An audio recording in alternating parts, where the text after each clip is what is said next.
Hello, Jeremy here from 3D Infotech with another reporting tip. In this project, I already have a report, and it already is populated with the drawing requirements and the results.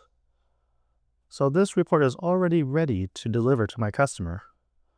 But maybe I want to make a second report with more information for internal purposes. So in my tree view, I currently have one report. To add a new report, I'll select Formatted Reports, right mouse, Create, and that'll create a new report in my tree. Notice this is creating a report completely from scratch. So let me undo that. And an alternative is I could take my existing report and duplicate it.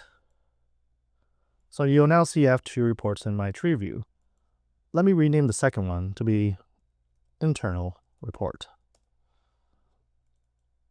And you'll see that both reports contain the same info.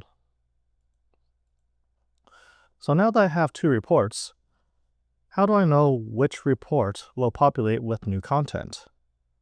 Well, I can select the desired report, right mouse, Activate.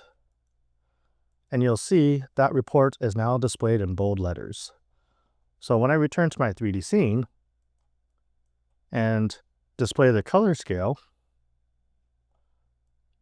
let me go ahead and add a picture. And you'll see my internal report gets the picture, my customer reports did not. So I could go ahead and continue populating this internal report for more value-added information. So that's how I can work with multiple reports in my project. Thank you for watching.